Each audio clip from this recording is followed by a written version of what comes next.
Gente, bom dia, boa tarde, boa noite para você que está assistindo, seja onde estiver, em que horário estiver, né? Eu estou aqui com uma pessoa especial. Para você que não conhece, eu vou dizer para vocês certinho quem que é. É o Padre Carlos Humberto Franquin. É 15 anos de padre, é isso, né? Isso. Então é presidente da Caritas Diocesana de Catanduva. Isso. Com atuação em Novo Horizonte também? Também, Catanduva e Novo Horizonte. Aí também tem a Paróquia Imaculada Conceição de Catanduva. Isso, sou pároco. E que natural de Ibirá você é? Ibirá. Oh, Ibirá só tem gente boa. Só não vou perguntar a idade então também, só faltou. 55 anos. Olha que maravilha. Eu tô quase lá também, uai. Tá, mas você não parece. Tá chegando, né? Mas mano, você tá com cara, você tem um cara de jovem, olha, e você acorda cedo, durmo pouco e fala o dia inteiro com um monte de gente. Eu vejo que o interessante também é cuidar um pouquinho da alimentação, né? Não fumar, não beber. Isso já ajuda bastante. E rezar bastante. Mas você sempre conserva a juventude. Padre sempre ou não? Sempre quis ser? Como que era? Não, eu fui descobrindo o chamado de Deus. Ah, é? Tem algumas pessoas que já descobrem o chamado logo cedo. E eu fui descobrindo com o tempo. E foi uma insistência de Deus, e chegou a um ponto que não tinha mais como fugir, né? Lembrando daquilo que nos disse Santo Agostinho em relação a Deus também. Seduziste-me, Senhor, e eu me deixei seduzir, porque na verdade é impossível, né, conhecer a Deus e não amá-lo, é impossível amar esse Deus e não se colocar a serviço dele, né? Então foi mais ou menos assim a caminhada, uma longa caminhada até chegar no seminário e fazer a preparação para chegar ao sacerdócio. Que maravilha. Deus é bom. Vou mandar um abraço também especial ao pessoal da Revista Estampa, que também, pessoal, quem não conhece, eu escrevo aqui dentro, ó. Mandar um abraço para Débora, tem toda a revista, a gente tem aqui, ó. Os Daniel Zac, vocês podem ver, tem matéria nossa aqui. Mandar um abraço pessoal da Merlin Brindes. Mandar um abraço para Óticas Brasil. Você quer também patrocinar o programa, entre em contato cafécomzaquia.com. Mas vamos começar aqui. Padre, antes de ser padre, o que você fazia antes? Daniel, eu fui bancário, trabalhei 8 anos no banco. No banco? E nesse contexto, trabalhando no banco, caminhando com a igreja, eu fui percebendo então o chamado de Deus, mas sempre voltado à questão de ajudar o próximo. Já na igreja eu percebia que muitas situações chegavam até mim, né, pessoas que precisavam de ajuda. No banco também, né, eu fui percebendo tudo isso, que tudo encaminhava para estender as mãos e ajudar o próximo. Tanto é que quando eu disse para minha mãe que ia para o seminário, a minha mãe, já acompanhando tudo aquilo que eu fazia, né, na comunidade, e ela disse, olha, não precisa ser padre para ajudar os outros. E eu disse, não, mas o chamado de Deus para mim é justamente esse, ser padre. E eu percebia muito que se eu não fosse padre, Deus não poderia fazer aquilo que precisava ser feito, né, comigo. Então eu fui me deixando levar até que chegou o momento de abraçar essa missão. E como eu escuto muita gente falar em chamado, não só da Igreja Católica, em várias outras igrejas eu escutei o chamado, eu senti o chamado. No teu caso, como que foi esse chamado, para as pessoas identificar? Porque muita gente às vezes fala assim, eu não tenho mais salvação, eu estou velho, eu não tenho mais cura, né? No teu caso, você não era novo para virar padre. Você, na tua idade, você era bancário, então já tinha uma certa idade. Isso, o chamado, na verdade, é sempre uma iniciativa de Deus. Isso eu tenho certeza. E caminhando com a igreja, eu fui percebendo que Deus me colocava em certas situações para ajudar pessoas. Isso também ia me realizando enquanto pessoa. E eu fui me encontrando, estendendo as mãos, conhecendo a Deus, a igreja, a sua palavra, e a partir daí eu fui percebendo o chamado. Então, ninguém percebe assim o chamado definitivamente do dia para a noite.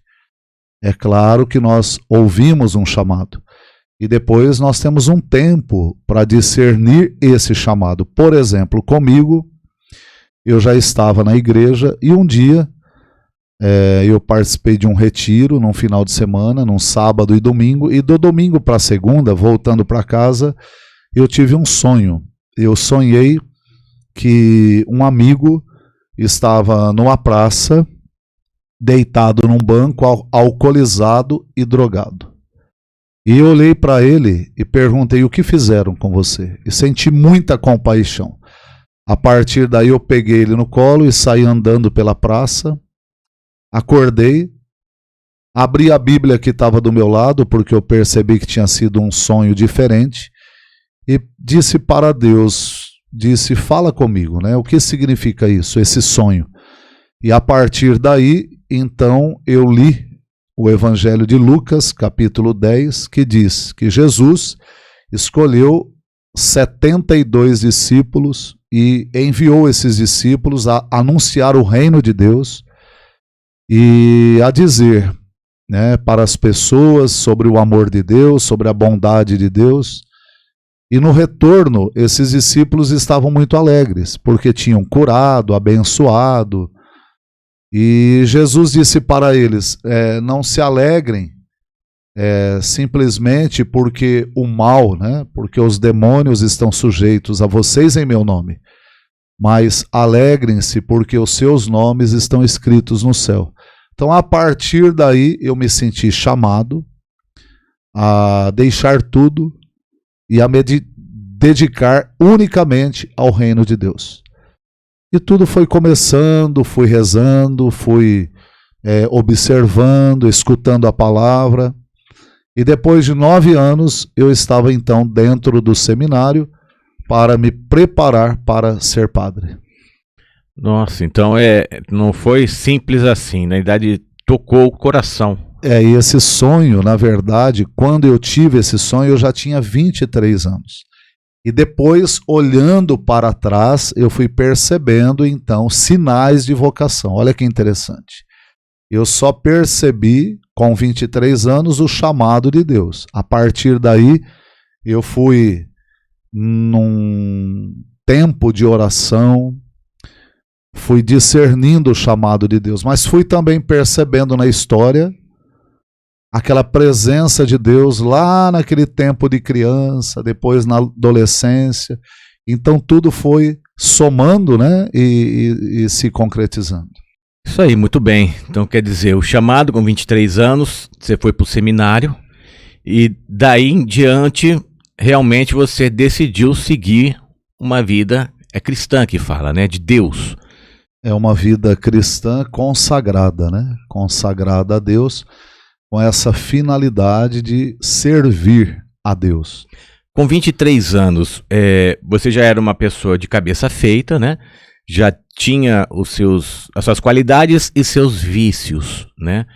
Como é que foi entrar para a igreja e largar isso? E ao mesmo tempo largar as amizades e ao mesmo tempo aceitar as críticas? Porque a sociedade, ela te culpa do passado e ao mesmo tempo, dificilmente ela te parabeniza pelo presente, né?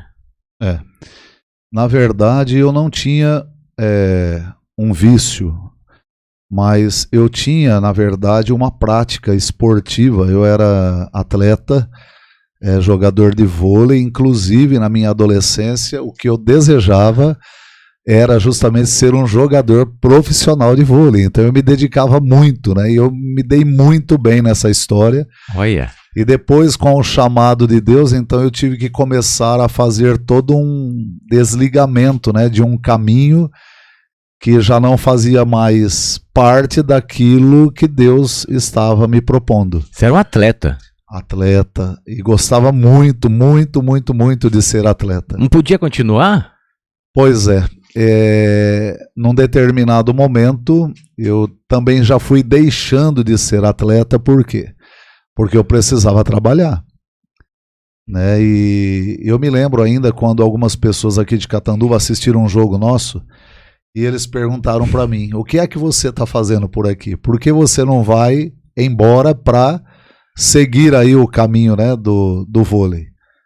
Mas você sabe como é, não basta apenas ter capacidade, é preciso ter também oportunidade. E com certeza o chamado de Deus já estava escrito, né? E a insistência de Deus foi mais forte. Eu fui me deixando levar por esse Deus maravilhoso, né? Que é bondade, que é amor.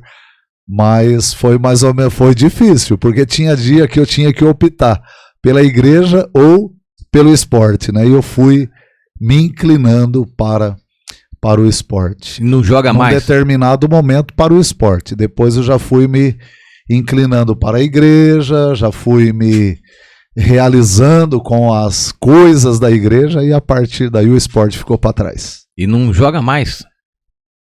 Olha, Daniel, eu vou te dizer uma coisa. No seminário até ainda joguei. E logo que eu fui ordenado padre, eu fui para Novo Horizonte. Lá encontrei pessoas que me conheciam enquanto atleta. E eles me procuravam, mesmo sendo padre, eles me procuravam e falavam, Carlos, olha, vamos conosco, nós vamos nesse final de semana jogar e tal. Mas já não dava mais tempo, já não consegui mais. Nem hoje um jogo, você pode falar, vamos jogar um pouco. Não consigo. Muito raramente. Esses dias nós tivemos um retiro, na verdade uma atualização, e os seminaristas me convidaram e eu fui, né? Mas já bastante diferente a situação. Eu falei, não, vamos devagar, porque senão agora quebra braço, quebra pé. Mas foi um grande amor que eu tive na minha vida, foi pelo esporte.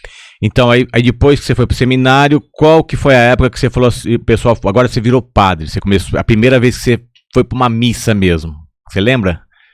Você foi tocar a igreja, falou, agora essa é o teu local, você lembra a cidade, como é que foi?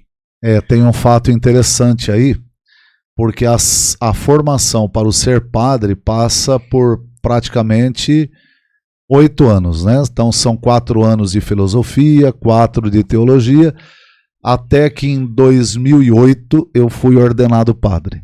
E a proposta foi para que eu fosse padre em Novo Horizonte. E aconteceu um negócio muito interessante.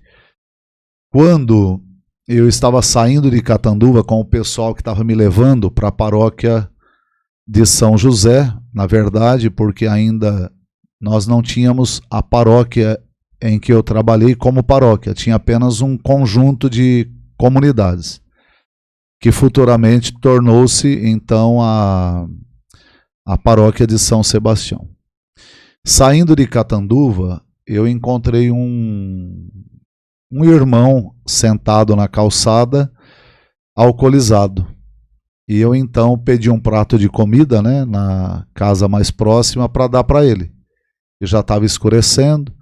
E quando eu ofereci o prato para ele de comida, ele olhou para mim e disse, você é Deus? E eu então, é claro, né, que respondi, não, eu não sou Deus, eu sou um servo de Deus, eu sou um filho de Deus e estou a serviço de Deus. E ele repetia muito isso.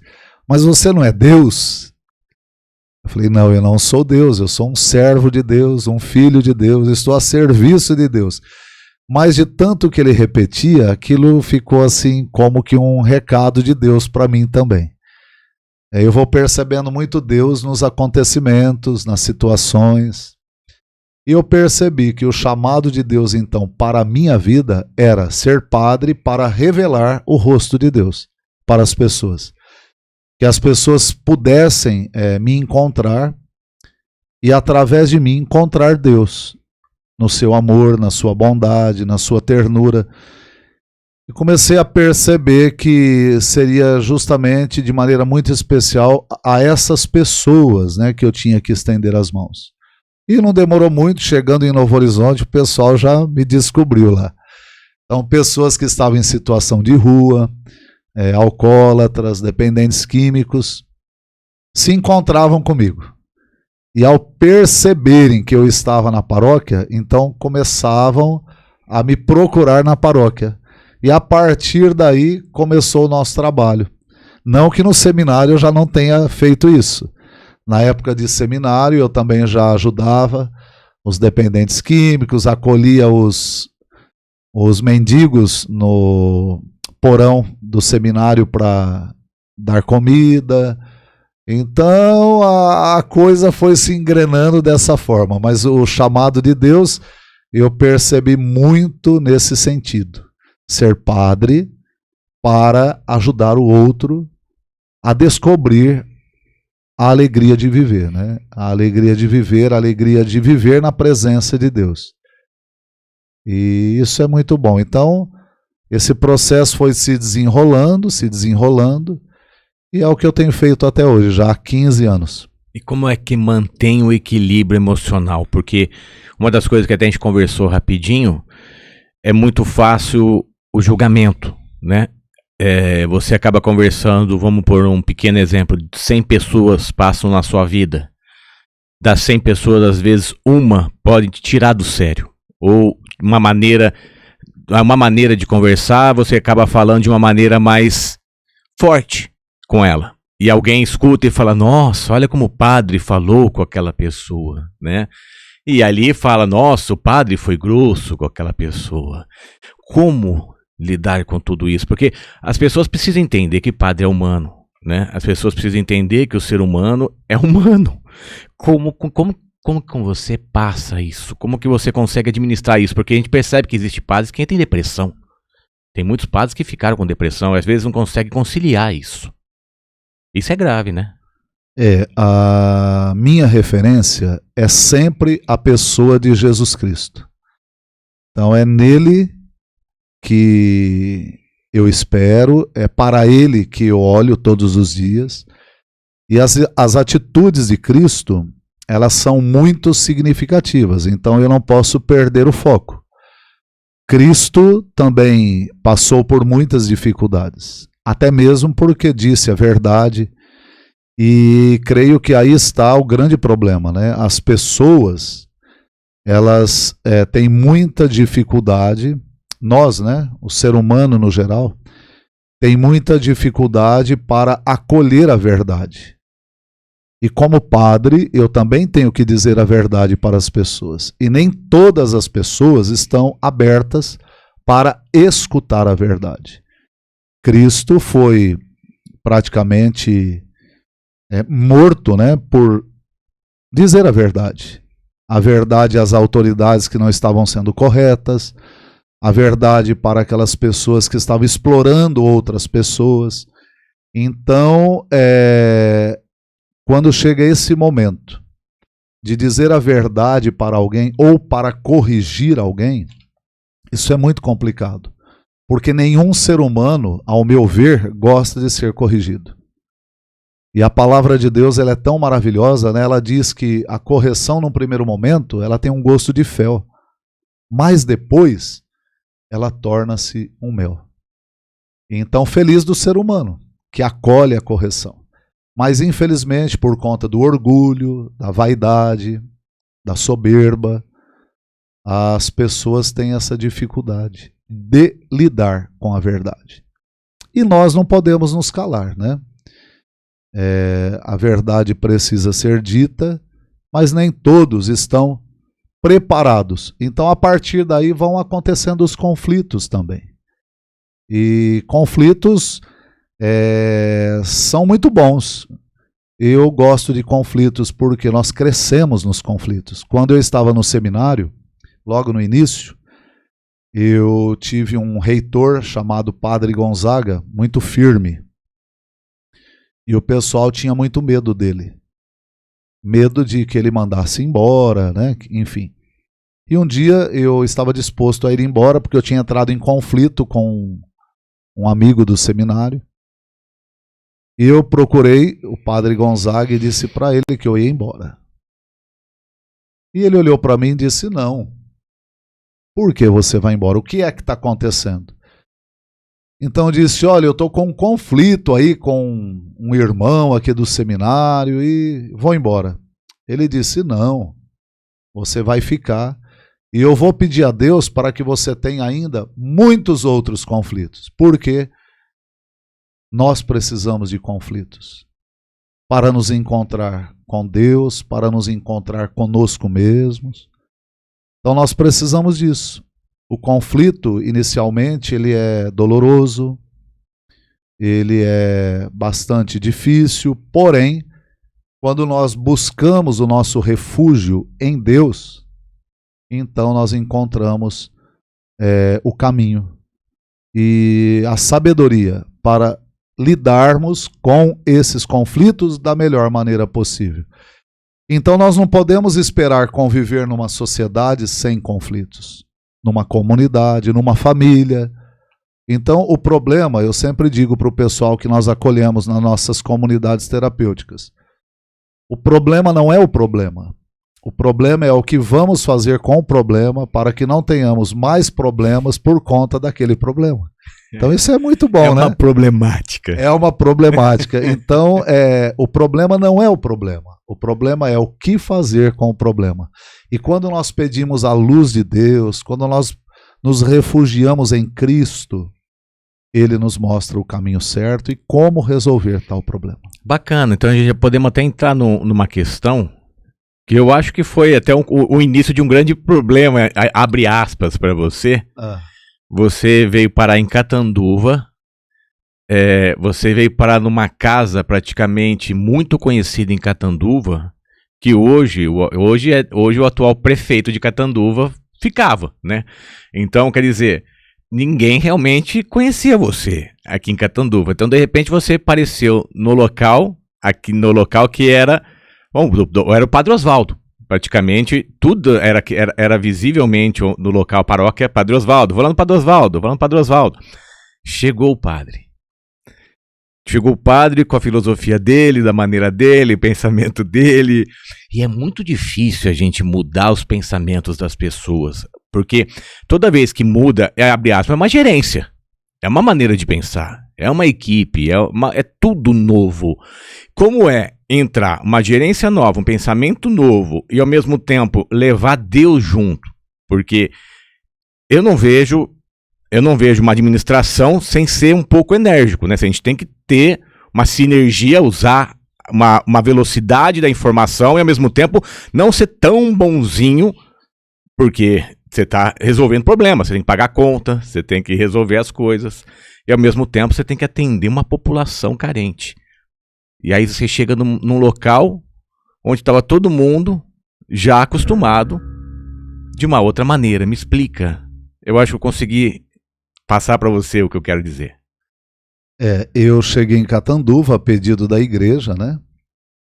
E o Padre Osvaldo já estava na Paróquia Imaculada Conceição há praticamente 20 anos. 20 anos. Então as pessoas ali daquela paróquia conheciam o Padre Osvaldo e o método de ser padre conforme o Padre Osvaldo. É claro que muitas pessoas já me conheciam aqui em Catanduva por conta do trabalho que realizamos com a Caritas Diocesana, né, com as comunidades terapêuticas para dependentes químicos, o asilo, enfim. Mas foi muito difícil no início. Por quê? Todos nós sabemos que o Padre Osvaldo é uma pessoa boa. Ele gosta de ajudar os outros. Porém, não é perfeito.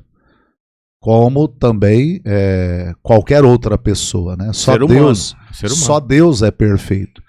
Então é claro que chegando na paróquia, eu fui adequando algumas coisas conforme a minha visão de igreja e como também um padre da igreja. E é claro que a partir daí alguns conflitos foram acontecendo, algumas pessoas foram migrando, né, para outras paróquias, enfim, mas tudo se deu dentro de um processo totalmente natural. São gostos, né? Eu vou para lá, eu gosto daqui, eu gosto dali. As pessoas vão se adequando, mas eu, assim, percebo que o que falta muito para as pessoas é diálogo. Então não tem como você conhecer uma pessoa se você não dialogar com essa pessoa. Então, ali naquela realidade, né, da paróquia, eu fui percebendo muitas pessoas deixando a paróquia, mas também não procurando, no caso, o padre, né, o padre Carlos, para um diálogo. Mas, graças a Deus, as coisas vão se acertando, vão se arrumando, e hoje nós estamos ali com todo o nosso trabalho, realizando também um trabalho social muito grande, porque nós estamos na periferia, né, da cidade de Catanduva, são muitas pessoas necessitadas. Ali todos os dias nós encontramos pessoas que vão pedir ajuda para um alimento, para pagar a conta de água, conta de luz, remédio, gás, aluguel, enfim, e todos os dias eu me deparo com essa realidade. E é claro que a gente tem que saber lidar com isso também, né? E vou movendo a paróquia a compreender essa dinâmica. O padre Oswaldo já fazia tudo isso ali e agora tudo isso continua. E nós vamos nos organizando, vamos pedindo ajuda, mas não é algo assim simples e não é algo tão fácil. Mas eu creio que com a graça de Deus, com o apoio das pessoas, né, nós vamos realizando tudo isso. Vamos dizer o seu trabalho da semana. Então, quer dizer, você acorda, vamos falar um pouquinho de tudo que você faz, para as pessoas entenderem que você só não pega e horas, só não conversa com as pessoas. Vamos lá. Hora et labora. Vamos lá. O que você faz para o pessoal entender tudo que você faz? Além de estar como pároco na paróquia Imaculada Conceição em Catanduva, eu sou presidente de 4 associações.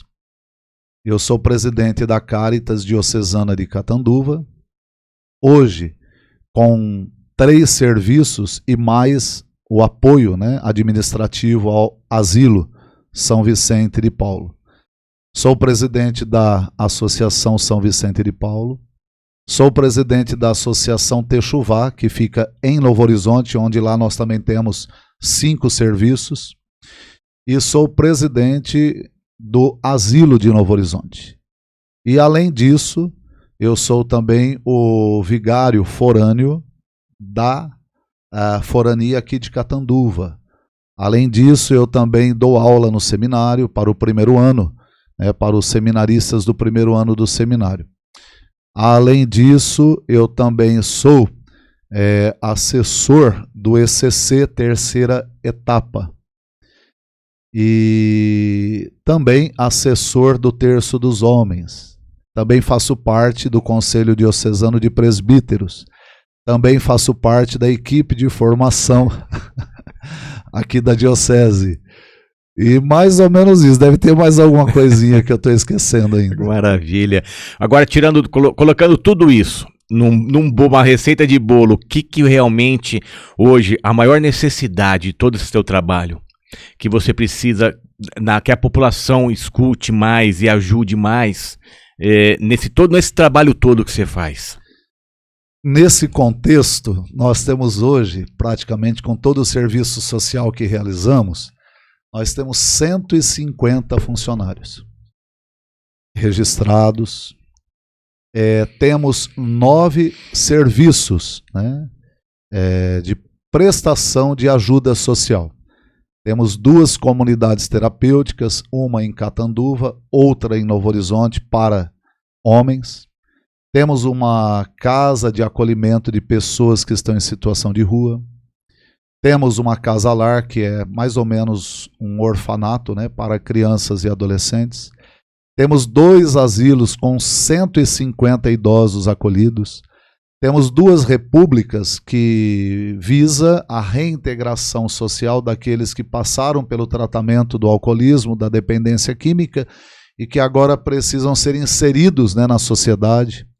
Temos o SOS Caritas, que empresta objetos de saúde para pessoas que estão acamadas ou não em suas casas.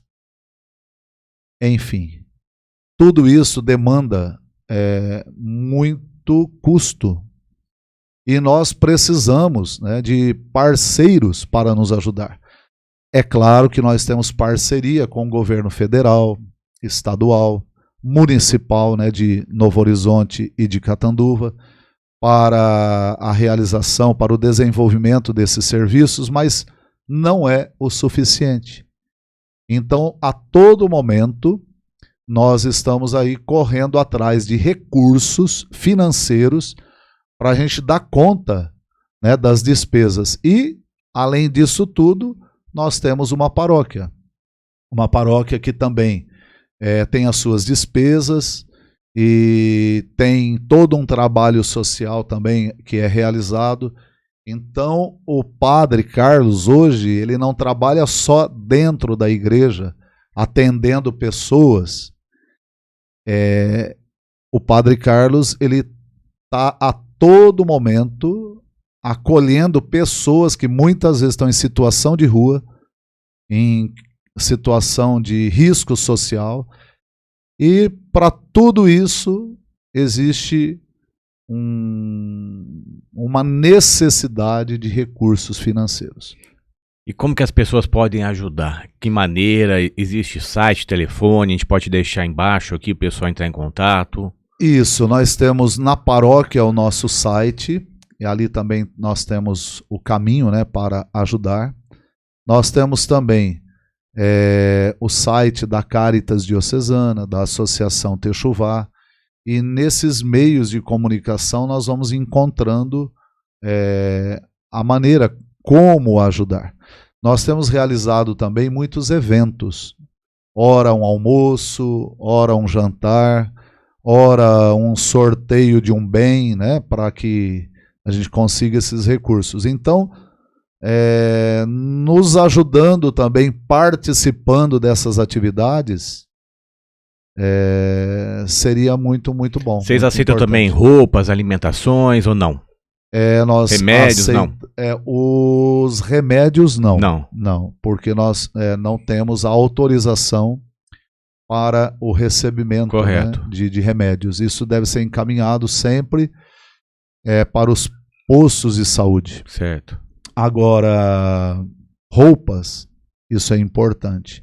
Alimento também é importante. Alimento não perecível. Não perecível. Certo. E também doações em dinheiro, né? Porque tem muitas coisas que nós temos que pagar e não pagamos com alimento, né? Livros, com a roupa, cadernos, essas daí também ou não? Não. Então mais é roupa, mais alimentos. Isso, exatamente.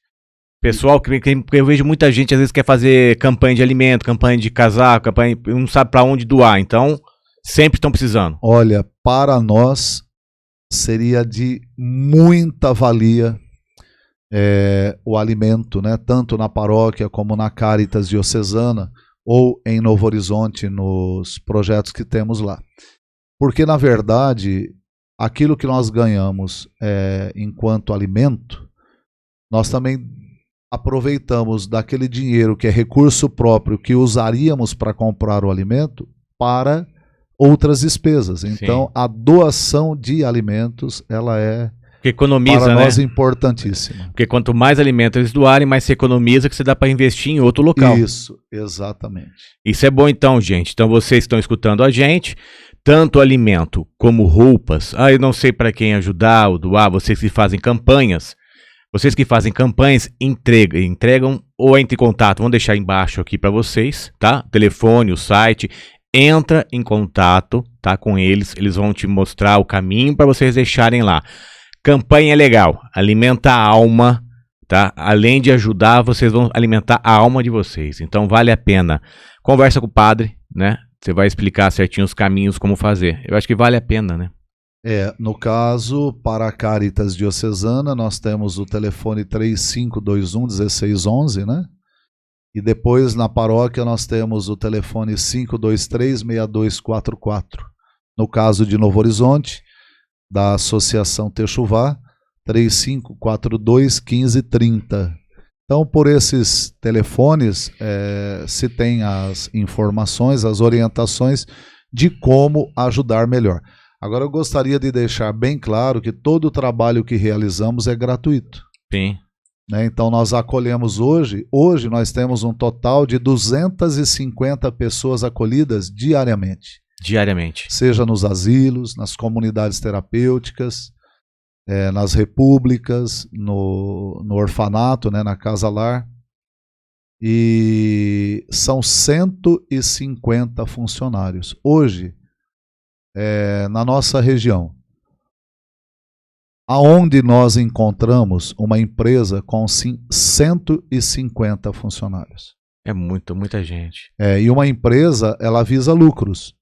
Nós temos 150 funcionários e não visamos lucro. Nós visamos o bem-estar das pessoas, o acolhimento de pessoas que muitas vezes a própria família já abandonou.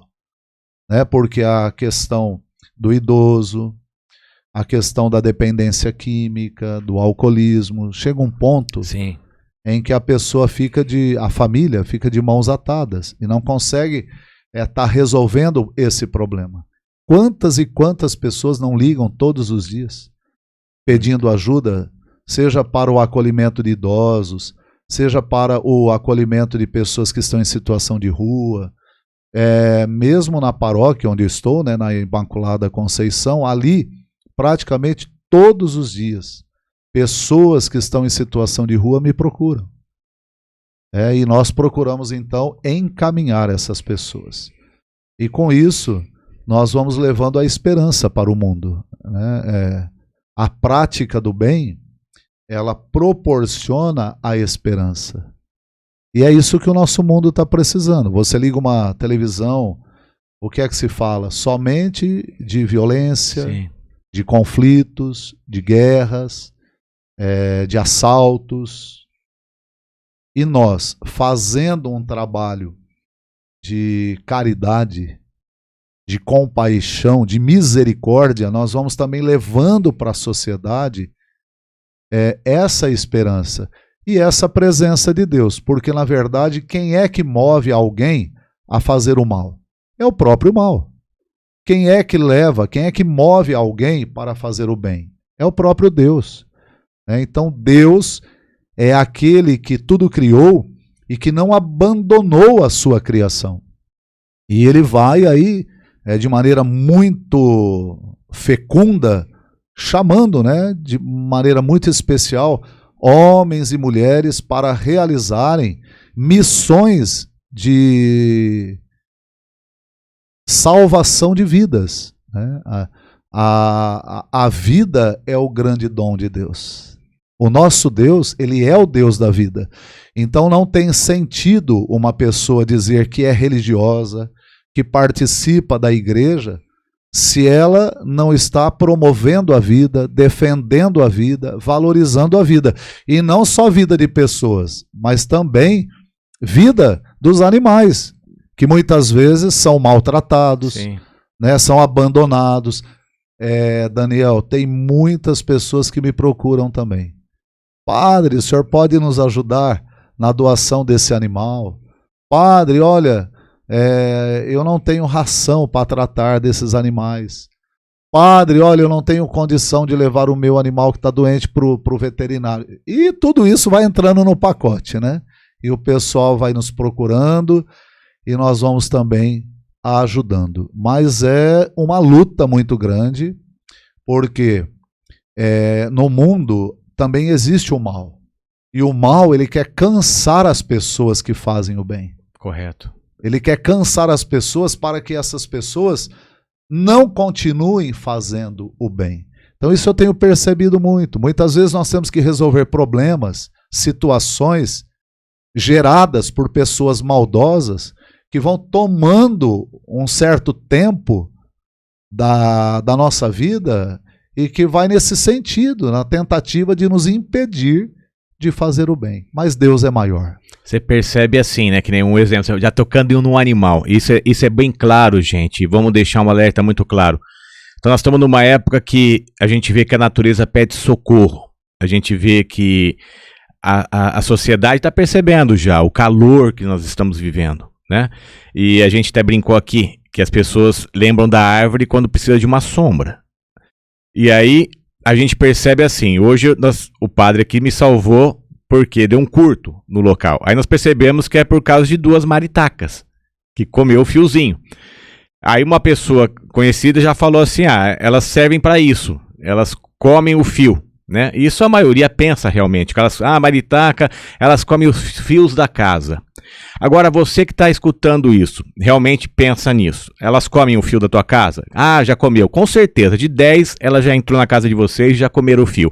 Mas você imagine, se o homem, o bicho homem, não tivesse destruído tanto a natureza, se elas realmente precisariam estar aqui dentro da sua casa. Não é, padre? Nós temos que ficar atentos aos pequenos gestos de bondade. São Francisco de Assis, né, tão apaixonado pelas criaturas de Deus, dizia, olha, comece fazendo o necessário. Depois você vai perceber que você fará o possível. E você chegará até aquilo que você pensa que é o impossível. Então eu vejo que nós devemos estar mais atentos, né, ao mundo em que vivemos. A vida é um dom de Deus. E tudo aquilo que Deus criou é para manifestar a glória de Deus. Então é claro que o homem que foi criado à imagem e semelhança de Deus deve ser olhado com todo amor, com todo carinho, com todo respeito, né, o ser humano.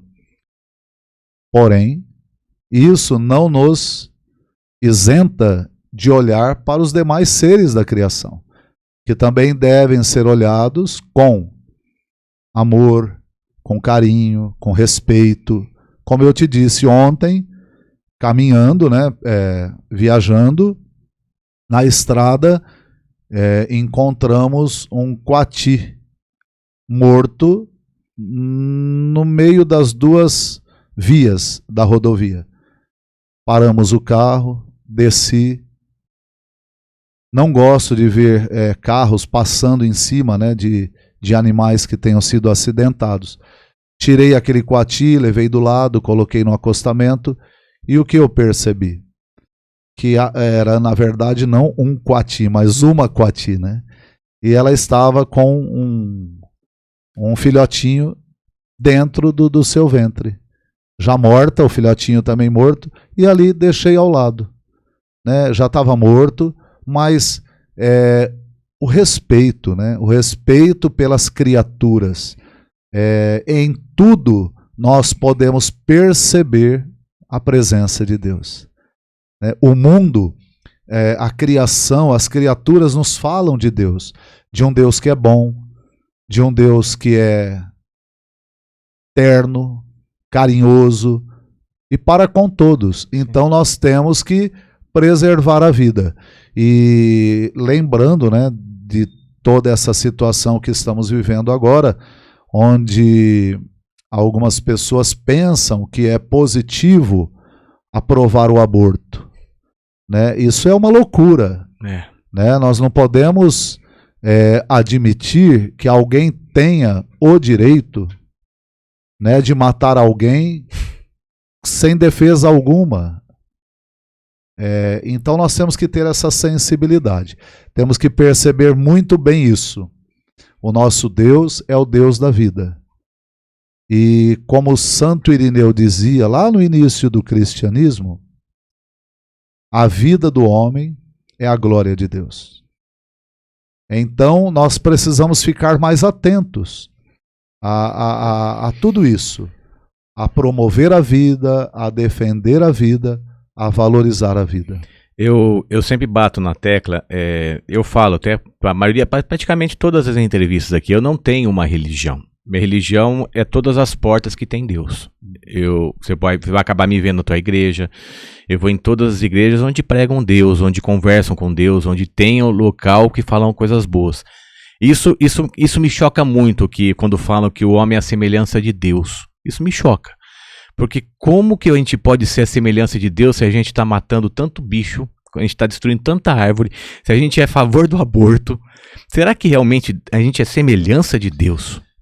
A palavra de Deus nos diz que nós somos criados à imagem e semelhança de Deus. Então nós somos parecidos com Deus. Em que sentido? Nós temos a capacidade de amar, de escolher, olha que bonito, e de pensar. Porém, existe em nós o pecado, né? E esse pecado, ele leva o ser humano muitas vezes a inclinar-se para o mal. Por exemplo, na Bíblia, nós temos 73 livros, né, na Bíblia Católica. Em cada um desses livros está escrito: faça o bem e rejeite o mal. E algumas pessoas dizem: nossa, eu creio que eu nunca vou conseguir ler a Bíblia. Não tem problema. Se já compreendeu que é preciso praticar o bem e rejeitar o mal, já leu os 73 livros da Bíblia. Tá tudo certo. O problema é quando se lê a Bíblia, né, e não se tem essa compreensão, esse entendimento. Né? A nossa fé, ela é verdadeira e pura quando nós vivemos o amor a Deus e o amor ao próximo. Só que amar não é só dizer sim. Muitas vezes, por amor, nós também temos que dizer não. E não para as pessoas. Então, amar não significa ser conivente com todas as situações que vão aparecendo no dia a dia. Não. O amor, ele também exige o não. Por exemplo, ai de um pai e de uma mãe que só diz sim para os seus filhos. Né? Então, nós, enquanto pessoas que querem viver na presença de Deus, praticando o bem, pelo bem, nós também temos que dizer não. Não para isso, não para aquilo, né? Não para um vício, não para uma maldade, não para a inveja, não, enfim, nós temos que aprender isso. Amar não é só dizer sim. O amor também exige o não. Eu preciso aprender um pouco o poder da paciência, que eu estou aprendendo bastante, e o dom da palavra. São duas coisas que eu acho que é muito necessário, principalmente nessa juventude que está vindo, nesse mundo novo que nós estamos vendo, que as palavras machucam, mas as atitudes não. A gente percebe que muita gente, abre aspas, pessoas que fazem muitas coisas boas no mundo, os justos, muitos dos justos não são pessoas preparadas para falar tão bonito. Elas são curto e grossa. Eu fui criado justamente em fazer o que é certo. Eu fui criado a obrigação do homem fazer as coisas certas. Eu não tinha direito de errar, abre aspas. Eu era obrigado a fazer as coisas certas, porque é obrigação do homem fazer as coisas certas. O elogio não vinha na frente. Não precisa que eu vou elogiar uma coisa que é certa. E eu entendo que isso é normal, porque você vai ficar elogiando uma coisa que é certa a se fazer, né? E meu falecido pai sempre falava para mim o seguinte: Daniel, a vida são dois lados, é um vício. É o vício de fazer as coisas certas e o vício de fazer as coisas erradas. Você precisa escolher qual vício você quer tomar. E eu tomei o vício de fazer as coisas certas, e isso me machuca. Aí não é vício, é virtude, hein, Daniel? Então, mas eu criei isso como um vício, vamos falar assim, é uma virtude. São palavras, isso que eu tô te falando. eu preciso muito... Hábitos bons são virtudes. Hábitos ruins são vícios. Isso. E essas palavras, às vezes a minha maneira de falar, às vezes machuca uma pessoa, a minha maneira de falar às vezes assusta uma pessoa. E quando a pessoa não me conhece pela primeira vez, às vezes assusta, né? Então eu até brinco com as pessoas, gente, não ligam muito porque eu falo, liga muito porque eu faço. E começa a identificar as pessoas também que falam, às vezes, de uma maneira mais enérgica. A gente viu um Brasil de pessoas que falavam de uma maneira mais enérgica que as pessoas assustaram. E nós estamos vendo um Brasil de pessoas que falavam manso e estão mostrando um Brasil diferente. Então, nós estamos vivendo uma sociedade onde, se você grita com ela, ela assusta. Mas se você fala bonitinho com ela, você pode sacanear. Mas desde que você fale bonitinho com ela, tá tudo certo. Eu gostaria de fazer duas observações. Primeiro, o homem esqueceu, o ser humano, ele está muito voltado para os seus direitos. E está se esquecendo dos seus deveres, né? Então esse é o mal da nossa sociedade atual. Se fala muito de direitos, mas muito pouco de deveres, né? E todos nós, cidadãos, nós temos direitos e temos deveres, né? Nós somos todos os dias levados à vida de sociedade, mas observando muito isso, né? Quais são os meus direitos? Beleza, tudo bem. Mas quais são os meus deveres? Direitos e deveres. E outra coisa que eu gostaria de observar. Ser bravo, ser firme, não significa ser ruim. Ser ruim é uma coisa.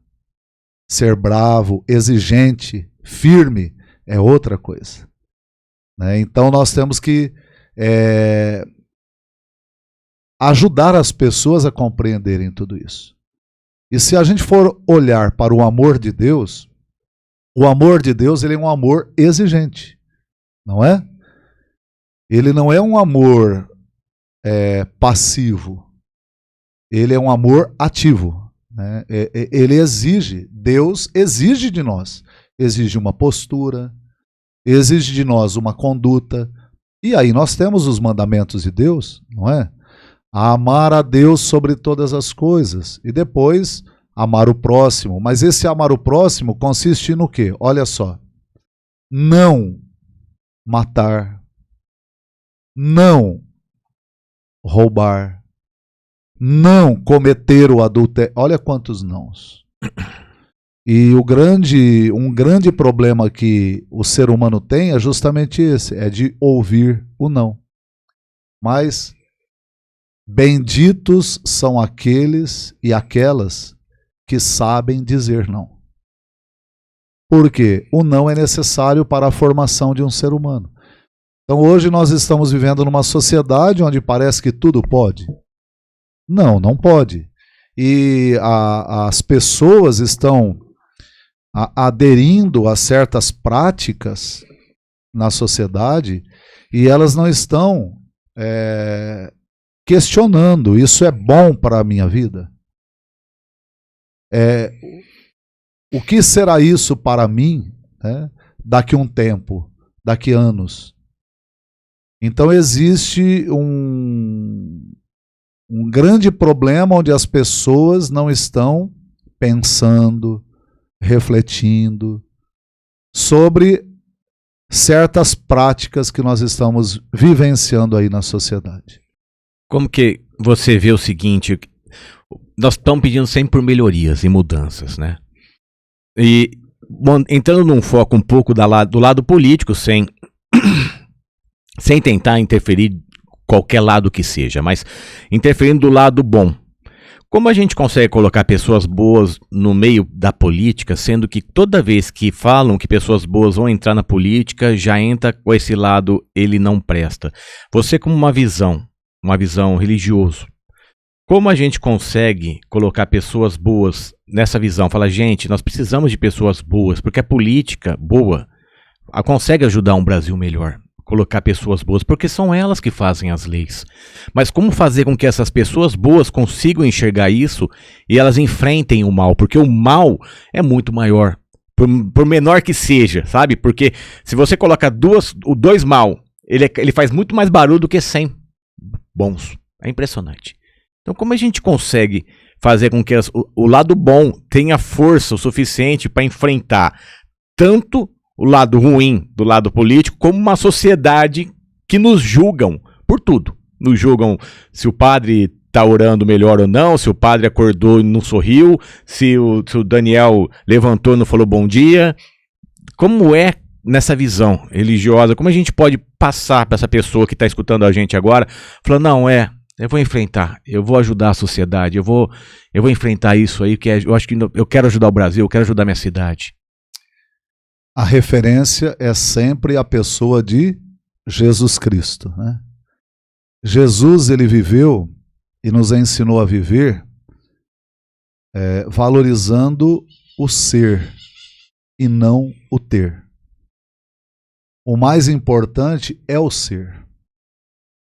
O que no mundo há de mais importante? A pessoa humana. E essa pessoa humana, ela deve ser uma pessoa temente a Deus, ou seja, uma pessoa que ama verdadeiramente a Deus vai amar o seu próximo. Então eu vejo que as pessoas que estão envolvidas com a política devem ser essas pessoas. Pessoas que são tementes a Deus. Então, por amor a Deus, eu não vou fazer o mal. Por amor a Deus, eu vou fazer o bem. Por amor a Deus, eu não vou pensar somente em mim, eu vou pensar também no outro. Então nós precisamos ter essa clareza, né? Uma pessoa que ama a Deus, com certeza, essa pessoa também vai amar o seu próximo. Nós não estamos dizendo que essa pessoa será perfeita, né? Que ela não vai errar, porque só Deus não erra. Mas eu vejo que um referencial para o mundo da política é justamente essa questão, a questão do amar a Deus. Quem ama a Deus verdadeiramente é aquele que o obedece. E se alguém obedece a Deus, ele vai estar voltado para o bem. Então nós precisamos encontrar pessoas para a política que estejam voltadas para o bem, para a prática do bem, né? Para olhar para as pessoas e principalmente para as pessoas que mais precisam de ajuda, né? O próprio Evangelho nos mostra que os preferidos de Deus são aqueles que estão à margem da sociedade. Lá no Evangelho de Mateus, no capítulo 25, nós vamos encontrar Jesus dizendo, olha, no fim dos tempos, Deus vai separar os homens como um pastor separa as ovelhas dos cabritos. E dirá para aqueles que estão à sua direita, vinde, benditos de meu Pai, porque eu estava com fome e me desses de comer. Estava com sede e me desses de beber. Estava nu e me vestistes.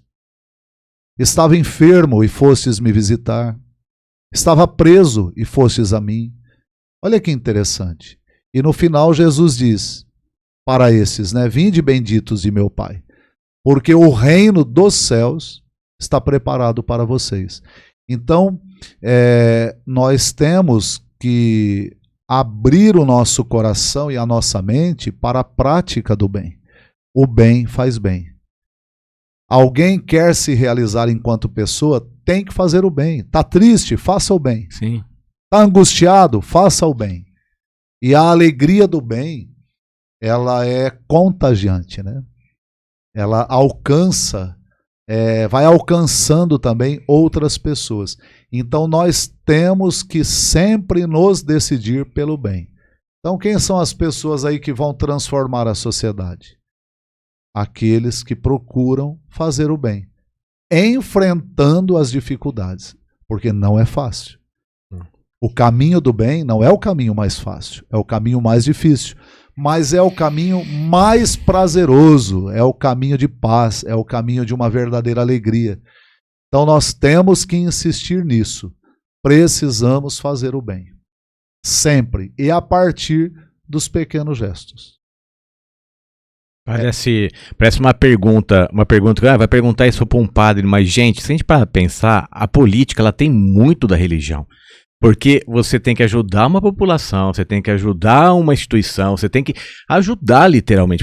Mas a diferença é que a pessoa que ela ganha para isso, né? Mas ela tem que ajudar. O político, ele tem que estar a serviço de todos, mas de maneira muito especial daquele que está à margem da sociedade, daquele que está excluído socialmente, né? Por quê? O ser humano ele precisa ser integrado e reintegrado à sociedade. Mas há uma sociedade que vise a fraternidade, que vise a justiça social. Enfim, precisamos acordar, né? Porque às vezes a pessoa confunde, porque nem assim, ela procura às vezes o padre justamente que ela quer uma cesta básica. Ela quer que você ajuda ela a pagar uma energia. E às vezes essa mesma pessoa às vezes confunde, ela procura um político que vai ajudar ela com uma cesta básica e ajudar ela com uma energia. Aí ela acha que porque o político fez isso, ele é bom e continua votando nele. Só que esse político só está ajudando ela com isso, mas não está ajudando um todo. E ao invés de esse político ajudar a um todo, numa instituição, ele só está ajudando num foco porque ele está focando naquele número de votos. Então, de repente, há necessidade da sociedade começar a enxergar isso. Então, eu vejo também que o erro muito se trata de uma sociedade egocêntrica. Ela analisa no que nós começamos o bate-papo. No meu, para mim, que eu estou bem agora. Se eu não estou bem, eu vou pedir. Eu quero, eu preciso. Eu não quero saber dos outros. Eu estou vendo muito disso na sociedade. Eu acho que é por isso que nós estamos pagando caro hoje. Nós precisamos levar as pessoas ao conhecimento, à formação da consciência. A educação, ela é primordial, né? Então o ser humano ele precisa saber quem ele é. E ele precisa saber qual é o seu papel nesse mundo e na sociedade. E para isso, ele deve ser formado para o bem. Agora nós já encontramos crianças em determinados contextos sendo formadas para o mal, a partir do próprio exemplo de dentro de casa. Então nós precisamos formar o ser humano. O ser humano ele é a sua consciência. Uma consciência bem formada vai transformar o mundo. E eu acredito piamente que a fé, ela forma a consciência da pessoa para o bem. Isso não significa que todas as pessoas que estão na igreja já acordaram para essa realidade. Madre Teresa de Calcutá dizia, dentro da igreja eu encontrei as melhores pessoas, mas as piores também. Por quê? Porque hoje nós temos pessoas dentro das diversas igrejas que ainda não estão olhando para o seu próximo. Estão olhando apenas para o seu próprio umbigo. Isso não é religião verdadeira. Isso não é fé verdadeira. A fé verdadeira me leva a gastar a minha vida para que o outro tenha vida. Esse foi o grande ensinamento de Cristo para nós quando ele se deixa pregar na cruz. Olha, eu estou dando a minha vida para que outros tenham vida. E esse é o sentido da vida. O Papa Francisco, há pouco tempo, disse, ninguém vive para si. O sol não vive para si. A lua não vive para si. As estrelas não vivem para si. O mar não vive para si. E o ser humano não pode viver para si. O ser humano ele tem que sair desse. Eu gosto muito de uma comparação que é a da rosa e do repolho. O repolho, quando você planta a semente do repolho, o repolho ele nasce, vai nascendo aberto. Ele nasce, ele solta 2 folhinhas e nasce aberto. Só que com o tempo, o que vai acontecendo com o repolho? Ele vai se fechando. Ele vai se fechando, vai se fechando, vai se fechando.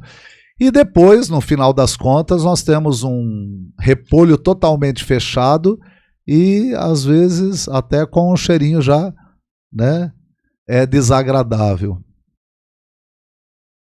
A rosa, um botão de rosa, ele nasce fechado. E com o tempo ele vai se abrindo e se transforma numa linda rosa. E o perfume é maravilhoso. Então o ser humano, ele não pode ser esse repolho, né? Ele tem que ser esse botão de rosa.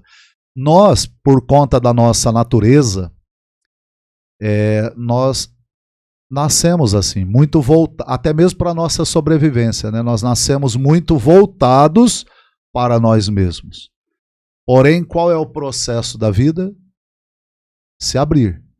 Sair de si para ir ao encontro do outro. Já pensou se todas as pessoas se preocupassem umas com as outras, mas no bom sentido, de que as pessoas tivessem a oportunidade para uma boa educação, para uma boa formação da consciência? Então, educação. Sim. Né? Educação é a base. Nós precisamos ser educados. A nossa consciência precisa ser formada. E nós não podemos perder tempo. Eu agradeço muito a Deus hoje. Eu não entendia muito. E quando essa conversa que nós estamos tendo hoje, eu agradeço muito a Deus por ter tido os pais que eu tive, justamente porque minha mãe, ela sempre foi pro lado filantrópico, meu pai também.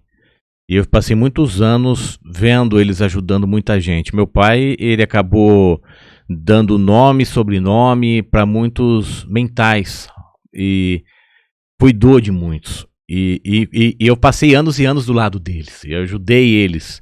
Hoje nós temos só 4, né? Era mais de 30. E essa conversa que nós estamos tendo aqui até me emociona lembrar disso, porque foi uma grande família nesse hospital que a gente teve.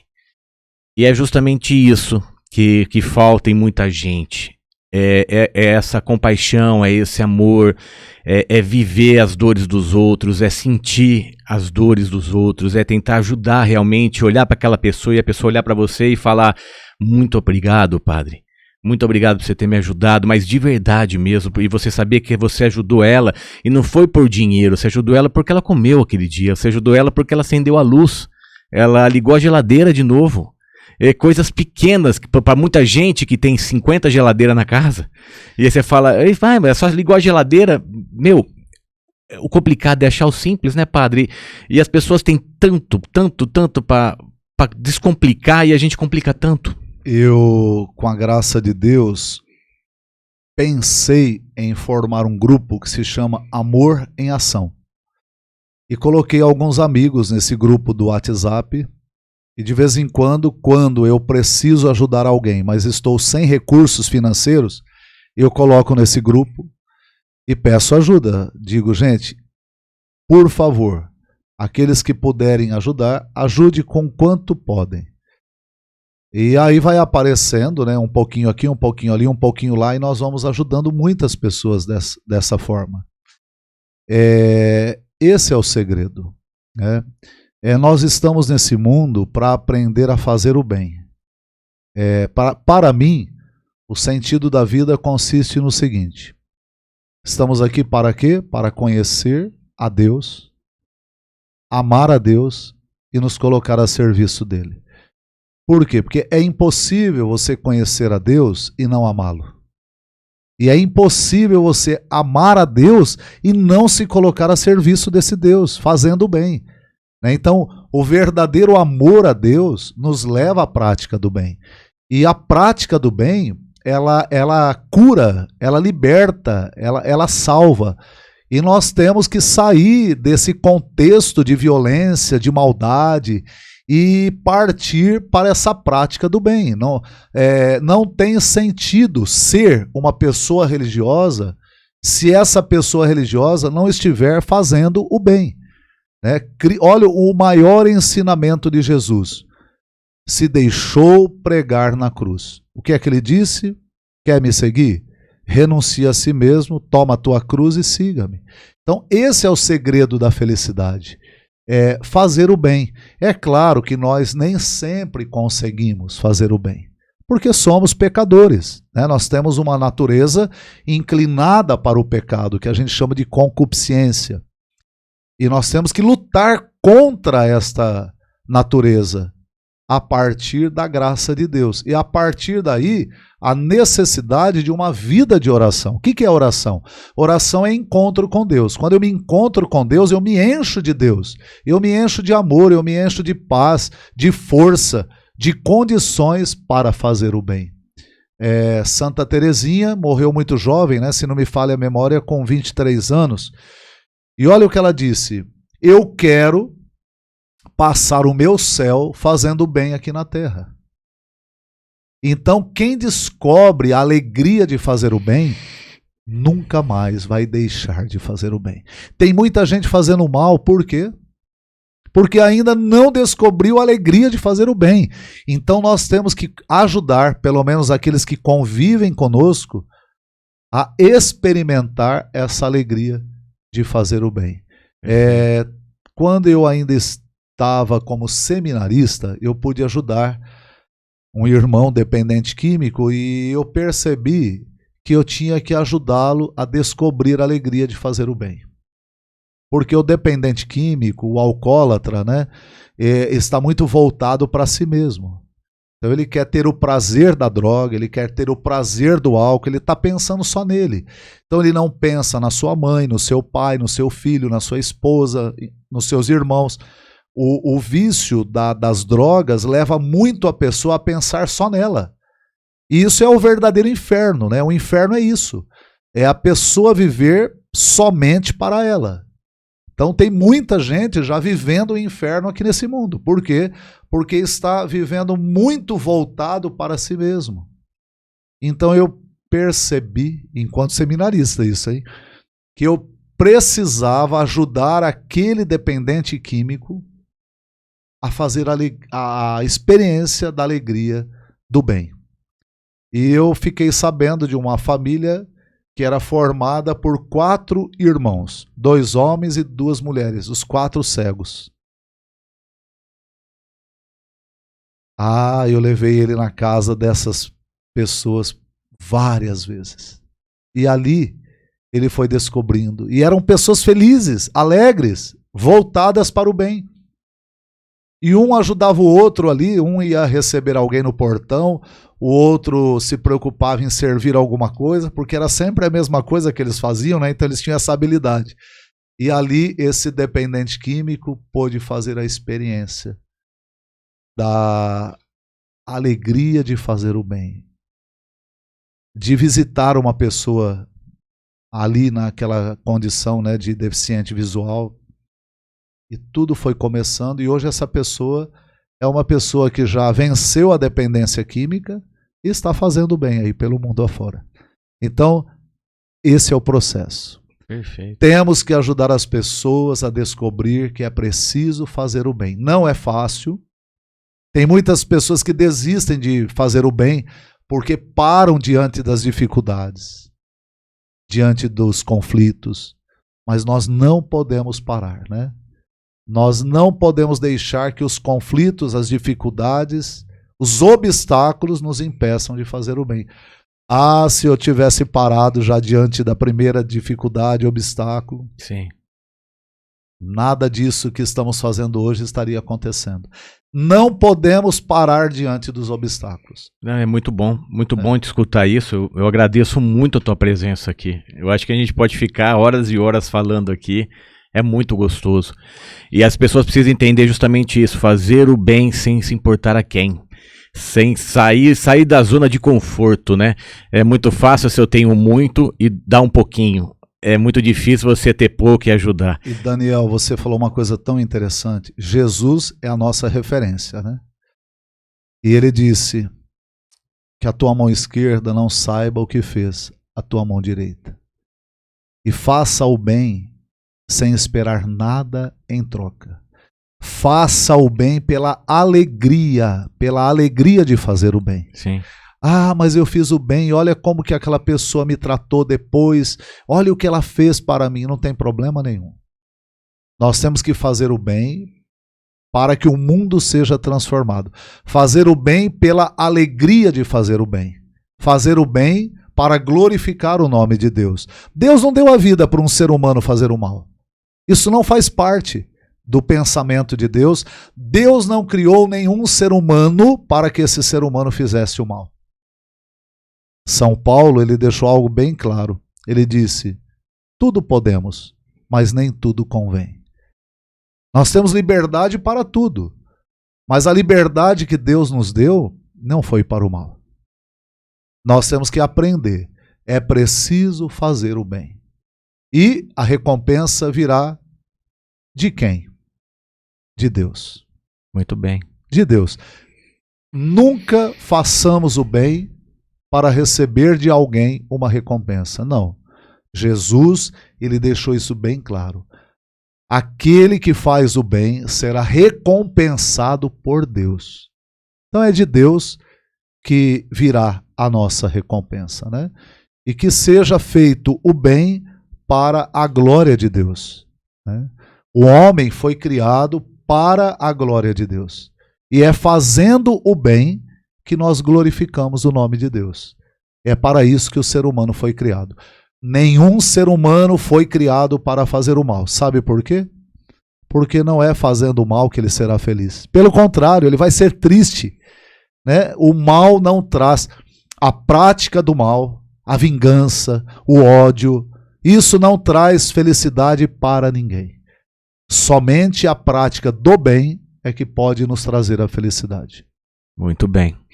Isso aí, gente. Mais uma aula aqui, um aprendizado e muita luz hoje aqui no estúdio da Mercavejo.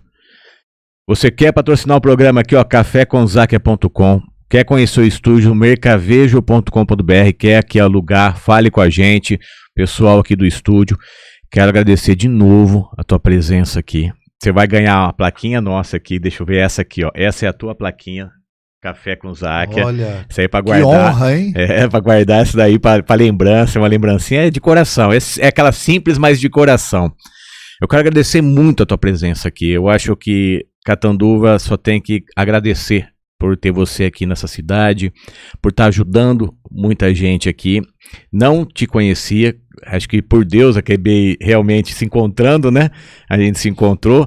Até eu brinco com a minha mãe, falei assim, minha irmã falou assim, quem que vai na próxima episódio? Eu falei, eu não sei, Deus tá me mandando, porque cada hora eu vou encontrando as pessoas. E é muito engraçado porque estão vindo pessoas legais aqui e batendo papo legais com a gente. É assim que eu quero caminhar. É justamente isso. Os episódios do Café com Záquia é isso. Eu quero tentar transmitir as ideias para as pessoas. Que elas saiam da zona de conforto, que elas começam a mudar. Porque aqui a gente não é comandado por ninguém. Aqui é o nosso estúdio, aqui é a nossa vida, foi um sonho. Tudo aqui foi a gente que construiu, aqui eu que pintei. Eu quis criar algo para eu ser livre, para eu poder ajudar. E eu criei justamente quando eu acordei e falei para Deus mesmo, internamente, eu preciso fazer algo. Porque eu estava vendo um mundo muito triste. Eu estava vendo as pessoas desistindo de tudo. Ah, não dá mais certo nada, chega, acabou. Enfim, independente, eu não quero tocar muito no assunto, porque a gente tem um pouco de receio das coisas, mas eu quero. Eu quero mostrar que o mundo está aí. Para quem deseja mudar, para quem deseja ajudar, para quem deseja evoluir. Ele está vivo ainda. Ele está aqui pra gente. E aquela brincadeira, aquele filme, né? É A Corrente do Bem. Não sei se você lembra do menininho, mas muito antigo. Ele escreveu no papelzinho e foi passando a corrente do bem, foi passando as mensagens, e ele ajudou o mundo todo com uma mensagem. Então, isso não tinha na internet, esse filme, né? Acho que é Corrente do Bem, chama. Então, que essa corrente do bem, essa mensagem que nós tivemos hoje aqui, se a pessoa pegar um cortezinho de uma mensagem que o senhor falou, bonita, e mandar para um, que manda para outro, que manda para outro. Nunca desista da vida, nunca desista dos teus sonhos, faça o bem. Só o bem faz as coisas boas, porque não adianta fazer o mal. E que as pessoas que queiram fazer o mal desistam de fazer o mal. Só tem uma força para vencer o mal, o bem. E por isso que Jesus, né, que é a nossa referência, disse: não podemos combater o mal com o mal. O mal deve ser combatido com o bem, porque a maior força do universo se chama o bem, né? É o bem, é o amor. Não existe outra força no mundo que possa vencer o mal, senão o bem. E o fogo não se apaga com o fogo, né? E o bem não se combate com, aliás, o mal não se combate com o mal. O mal nós devemos combater com o bem. E às vezes isso exige um processo, né? Não é de uma hora para outra, do dia para a noite, que nós vamos também realizando conquistas. Não. Nós precisamos aproveitar muito bem o tempo. O tempo é uma bênção de Deus, porém precisa ser bem vivido, né? E como é que nós podemos viver bem o tempo? Fazendo bem. Olha só. As sementes que vamos plantando, elas vão sendo germinadas, né? Existe uma frase que eu gosto muito, que ela diz assim: a pessoa, para plantar, ela pode escolher a semente. Olha aqui, que bênção, né? Nós podemos escolher a semente que vamos plantar. Mas a colheita, sim. A colheita não tem escolha. Sim. Nós vamos ter que colher aquilo que plantamos. Então, não sei como é que foi até hoje, não tem problema. Só que a partir de hoje, eu vou plantar o bem. E a colheita será maravilhosa, né? Então, não percamos tempo, todos os dias. E lembramos também que o grande dia da nossa vida é hoje. Amém. Hoje é o grande dia da nossa vida. Ontem já foi, o amanhã não temos, hoje é o grande dia da nossa vida. Então façamos hoje o bem. Não percamos a oportunidade, ou melhor dizendo, as oportunidades. Todos os dias nós podemos nos decidir pelo bem ou pelo mal. Vamos nos decidir pelo bem. E aí é que está a nossa felicidade e a felicidade também das outras pessoas. É acordar de verdade, acreditar em você e fazer o melhor possível. Para você e para os outros. E dormir em paz. Sabendo que você tentou fazer o máximo possível. O melhor. Né? É isso aí. Gente, muito obrigado. cafécomzakia.com. Patrocine o programa. Assista, compartilhe. Mande para os seus amigos. Venha conosco. Um bom dia, uma boa tarde, uma boa noite para vocês todos. Muito obrigado e um forte abraço.